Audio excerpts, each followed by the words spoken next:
ఈ రోజే సబ్స్క్రైబ్ చేయండి, మీ ఫేవరెట్ షోస్ చూడండి. మేడం మేడం వీడే మేడం, ఆ రోజు ఆటోలో ఎక్కింది వీడే. రేయ్, నేను నీకు ఏం అన్యాయం చేశాను? ఎందుకు అన్యాయంగా నా మీద నిందలు వేశారు?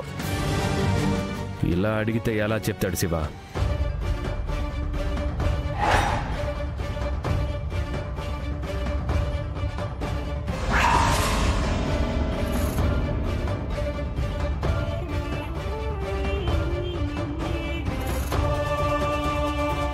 లాఠీతో తోలు ఊడిపోయేలా కొట్టాలి. అప్పుడు గాని నోట్లో నుంచి మాట బయటికి రాదు. చెప్పరా, నేరం ఎలా జరిగిందో చెప్పు. మేడంకి వివరంగా చెప్పు. నిజంగా నాకేం తెలియదు సార్, నన్ను నమ్మండి సార్, నన్ను వదిలేండి సార్. వాడికేం తెలియదు అంటున్నాడు కదా. ఇలా అడిగితే వాడు చెప్పడు.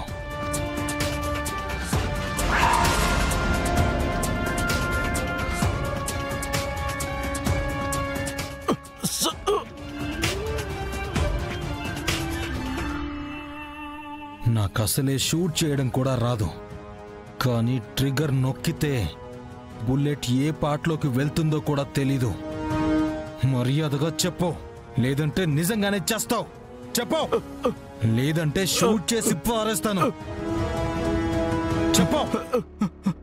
చెప్తాను సార్, చెప్తాను సార్, చెప్తాను సార్. చెప్పు.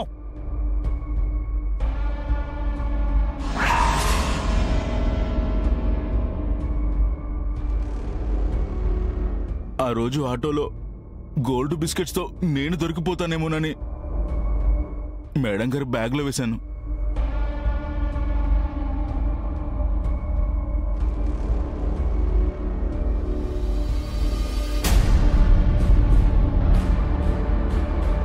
ఆ తప్పు నాదే, ఆ నేరం నేనే చేశాను.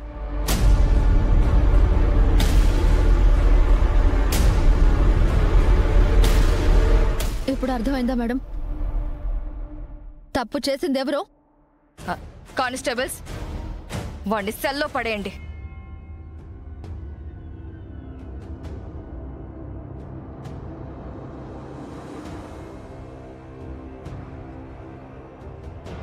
నువ్వే ఈ నేరం చేశావని ఇబ్బంది పెట్టాను.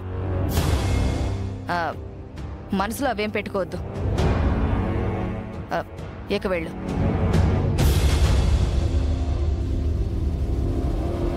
ఒక్క నిమిషం మేడం. నా శివపార్వతి నేరం చేసిందని ఎక్కడైతే అవమానించారో అక్కడే తనకి సన్మానం జరగాలి.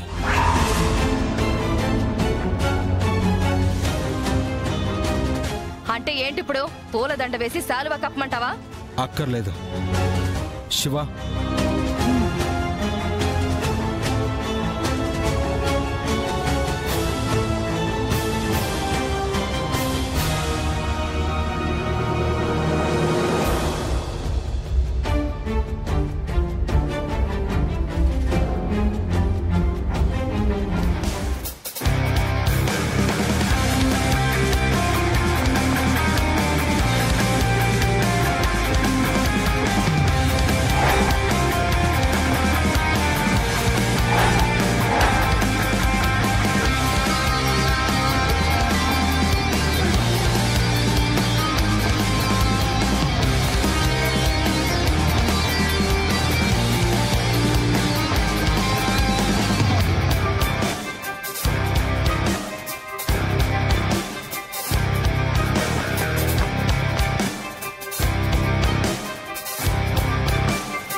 అసలైన శివపార్వతిని చూస్తున్నాం.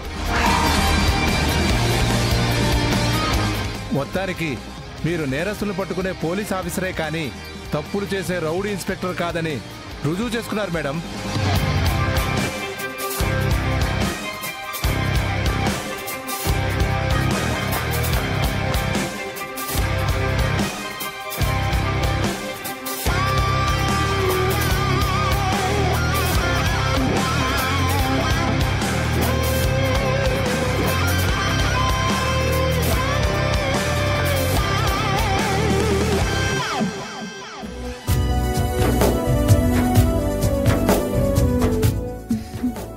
వెరీ మచ్ బావా. ఈరోజు నువ్వు నన్ను కాపాడావు బావా. నాకు తెలుసు నువ్వు నా కోసం ఏమైనా చేస్తావని. కోర్టుకు తీసుకువెళ్ళే ఆఖరి నిమిషం వరకు మీరు రాకపోయేసరికి నేనెంత కంగారు పడ్డానో తెలుసా? కానీ మొత్తానికి కోర్టు మెట్లు ఎక్కక ముందే సమస్యకి పరిష్కారం చెప్పావు చూడు, అది నాకు చాలా సంతోషంగా ఉంది బావా. ఇక నుండి ఈ స్టేషన్లో తల దించుకొని ఉండటం కాదు, తలెత్తుకుని తల మీద టోపీ పెట్టుకుని డ్యూటీ చేస్తాను. నువ్వు ఏ నేరం చేయలేదు శివ, అందుకే నిర్దోషి అని రుజువైంది. నువ్వు ఆ క్రిమినల్ని పట్టుకోకపోతే నా ఒంటి మీదికి కాకి చొక్కా కాకుండా ఖైదీ బట్టలు వచ్చేవి. చాలా మంచి పని చేశావు బావా. అసలు నీకు ఎలా థ్యాంక్స్ చెప్పాలో నాకు అర్థం కావడం లేదు. థ్యాంక్స్ నాకు కాదు శివ, దేవాకి చెప్పు. ఆ రౌడీని పట్టుకోవడానికి చాలా సాయపడ్డాడు. అన్నయ్య, గంగా బావా తన చెల్లెళ్ళ కోసం ప్రాణాలైనా ఇస్తాడని తెలుసు, కానీ నువ్వు కూడా నా కోసం ఇంత రిస్క్ తీసుకుంటావని తెలియదన్నయ్య. నీలో మార్పుని గమనించాను, కానీ మా మీద ఇంత ప్రేమని గమనించలేకపోయాను. గంగా బావని వాళ్ళ చెల్లెళ్ళు కాళ్ల మీద పడి ఎలా దండం పెట్టుకునేవారో ఈరోజు నాకు కూడా అలాగే మా అన్నయ్యకి దండం పెట్టుకోవాలని ఉంది. వద్దు శివ, ఇప్పటికే నేను చేసిన పాపాలకి నా ఆయుష్ తగ్గుతూ వస్తుందనుకున్నాను. ఇప్పుడు నీలాంటి మంచి మనిషి నా కాళ్ళు ముట్టుకుంటే ఇంకో పాపం చేసిన వాడిని అవుతాను.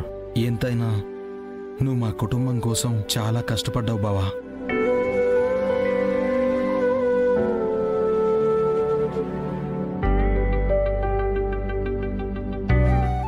బావా, ఏంటి బావా, నువ్వు నన్ను దేవా అని పేరు పెట్టి పిలవకుండా మన మధ్య ఉన్న అనుబంధంతో వరుస పెట్టి పిలుస్తున్నావా బావా?